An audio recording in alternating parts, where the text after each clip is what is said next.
સમાચાર જોઈએ વિસ્તારથી ને સૌપ્રથમ વાત કરીશું ટી20 વર્લ્ડ કપની આપણી સેમીફાઇનલ મેચ વિશે। તો ટી20 વર્લ્ડ કપ 2026 થી આજે બીજી સેમીફાઇનલ મેચ રમાવાની છે। ભારત અને ઇંગ્લેન્ડ વચ્ચે રમાશે આ બીજી સેમીફાઇનલ મેચ, જે સાંજે 7 વાગે ટક્કર થવાની છે બંને ટીમ વચ્ચે, જેમાં મુંબઈના વાનખેડે સ્ટેડિયમમાં મેચ રમાવાની છે।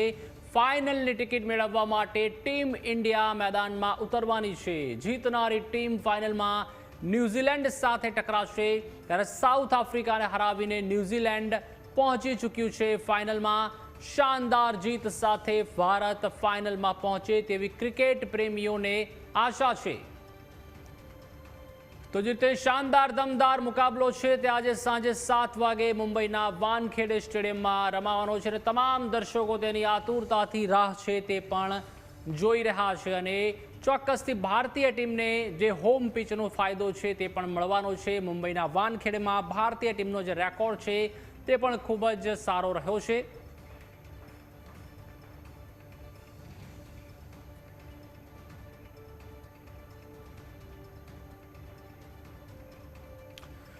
તો જે રીતે ઇન્ડિયા વર્સિસ ઇંગ્લેન્ડનો આજે મુકાબલો છે ને તે પણ મુંબઈના વાનખેડે સ્ટેડિયમમાં રમાવાનો છે અને ચોક્કસથી ભારતીય ટીમને જે હોમ પિચનો ફાયદો છે તે પણ મળવાનો છે। આપણે વાત કરવાના છીએ કે જે રીતે ટી20 વર્લ્ડ કપની સેમીફાઇનલ મેચ છે અને મુંબઈનું વાનખેડે સ્ટેડિયમને સાંજે 7 વાગે આ મહા મુકાબલો છે તે રમાવાનો છે। તમામ દર્શકો આતુરતાથી રાહ જોઈ રહ્યા છે। અત્યાર સુધીનો જે વર્લ્ડ રેકોર્ડ છે તે પણ નોંધાયો છે ટી20 વર્લ્ડ કપનો, કે જે 50 કરોડથી વધુ લોકોએ આ મેચ છે તે ઓનલાઈન છે તે પણ જોઈ છે। ભારત સતત ત્રીજી વખત ટી20 વર્લ્ડ કપની સેમીફાઇનલ મેચ છે તે રમવાનું છે, એટલે કે 2024નો પણ જે મુકાબલો હતો 2025નો તે પણ આપણે જીત્યો હતો, ત્યારે ત્રણેય વખત ઇંગ્લેન્ડ સામે ભારતની જે ટક્કર છે થઈ છે। સેમીફાઇનલમાં કોનું પલડું ભારે રહેશે તે આપણે જોવાનું છે। ત્યારે 2022 અને 2024માં ટીમ ઇન્ડિયા સેમીફાઇનલ માટે ક્વોલિફાય છે તે પણ થઈ હતી અને ભારતનું જે પરફોર્મન્સ છે તે ખૂબ જ શાનદાર અને દમદાર રહ્યું છે।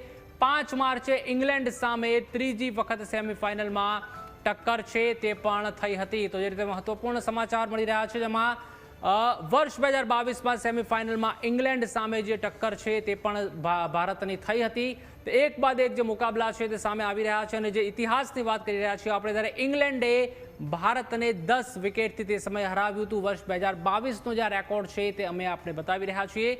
વર્ષ 2024ની વાત કરવામાં આવે તો સેમીફાઇનલમાં ભારતની બીજી વખત ઇંગ્લેન્ડ સાથે છે તે ટક્કર થઈ હતી, એટલે કે એક બાદ એક જે ટક્કર છે થઈ હતી। વર્ષ 2024માં ભારતે ઇંગ્લેન્ડને 68 રને હરાવ્યું હતું, એટલે કે આપણું જો પલ્લું જોવામાં આવે તો ટક્કર ભારત હંમેશા આપતું હોય છે ક્રિકેટમાં, અને ઇંગ્લેન્ડમાં આપ્યું હતું। પાવર પ્લેમાં વિકેટ ગુમાવવી ભારતની શું છે નબળી કરી, તો પાવર પ્લેમાં વિકેટ હોય છે તે ટીમ ક્યાંક ગુમાવી દેતી હોય છે, એટલે કે એક બાદ એક જ્યારે વિકેટો પડતી હોય છે ત્યારે જે મિડલ ઓર્ડર હોય છે તેમાં તે તકલીફ પડતી હોય છે। કેપ્ટન સૂર્યાનું શાંત બેટિંગ, જ્યાં ભારતની નબળી કડીની વાત કરવામાં આવે તો કેપ્ટન જે સૂર્યા છે તે અત્યારે હાલમાં તો ફોર્મમાં છે, પરંતુ ક્યાંક ઘણીવાર શાંત બેટિંગ હોય છે તે પણ જોવા મળતી હોય છે। બોલિંગમાં બુમરાહ પર વધુ પડતી નિર્ભરતા ટીમ હોય છે તે રાખતી હોય છે, એટલે કે બુમરાહ જ્યારે બોલિંગ કરતા હોય છે ત્યારે ચોક્કસથી તમામને આશા અપેક્ષા હોય છે કે તે સારું પરફોર્મન્સ આપશે। ત્યારબાદ ખેલાડીની ખરાબ ફિલ્ડિંગ હોય છે, એટલે ઘણીવાર જે રીતે આપણે જોતા હોઈએ છીએ કે જે કેચ ડ્રોપ થઈ જતા હોય છે ત્યારે મેચ પણ ડ્રોપ થઈ જતી હોય છે।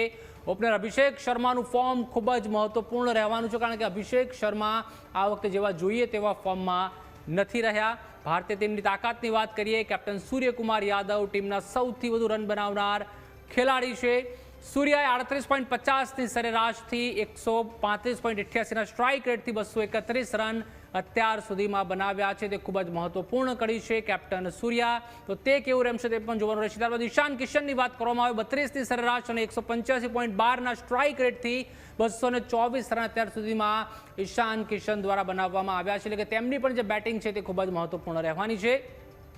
ભારત તરફથી વરુણ ચક્રવર્તી સૌથી સફળ બોલર રહ્યા છે, એટલે કે સૌથી વધુ ઉંમર છે વરુણ ચક્રવર્તીની, પરંતુ સૌથી સફળ બોલરની કેટેગરીમાં અત્યારે હાલમાં તેઓ ક્યાંક તેમનો સમાવેશ થાય છે। તો બુમરાહનું જે પરફોર્મન્સ છે તે પણ શાનદાર રહ્યું છે। તો આજે સેમીફાઇનલમાં ચોક્કસથી કેવું પરફોર્મન્સ આપે છે તે પણ જોવાનું રહેશે, તમામની નજર તેમની ઉપર રહેવાની છે। ભારતે કરવું પડશે ફિલ્ડિંગ પર ફોકસ, એટલે કે ભારતે સમગ્ર ટુર્નામેન્ટમાં કુલ 13 કેચ ડ્રોપ કર્યા છે, એટલે કે જ્યારે પણ કેચ ડ્રોપ થતા હોય છે ત્યારે મેચ પણ ડ્રોપ થઈ જતી હોય છે તેવી કહેવત છે। ટીમના કેચ સફળતા દર ફક્ત 72.7% છે, એટલે કે ફિલ્ડિંગ જે છે તે ખૂબ જ મહત્વપૂર્ણ છે. એક રન મહત્વપૂર્ણ છે, કારણ કે એક રનથી પણ મેચ હારવી તેમજ જીતવી બનતી હોય છે. ટોપ 10 બેટ્સમેનની વાત કરવામાં આવે તો સૂર્યકુમાર યાદવ 231 રન સાથે 5મા નંબર ઉપર છે T20 વર્લ્ડ કપ 2026 જ્યારે આપણે વાત કરી રહ્યા છીએ ત્યારે બેટ્સમેનમાં સૂર્યકુમાર યાદવ 5મા નંબર ઉપર અત્યારે હાલમાં આપણને છે તો જોવા મળી રહ્યા છે. 231 રન, તેમનું પરફોર્મન્સ સારું રહ્યું છે. ત્યારબાદ ઈશાન કિશનની વાત કરવામાં આવે તો ઈશાન કિશન છે તે 8મા નંબર ઉપર રહ્યા છે અને તેમના જે અત્યાર સુધીના રનની વાત કરવામાં આવે T20 વર્લ્ડ કપ 2026ના તો 224 રન સાથે ઈશાન કિશને 8મા નંબર ઉપર છે, એટલે કે તાબડતોબ બેટિંગ પરફોર્મન્સ છે તે પણ કરવું પડશે.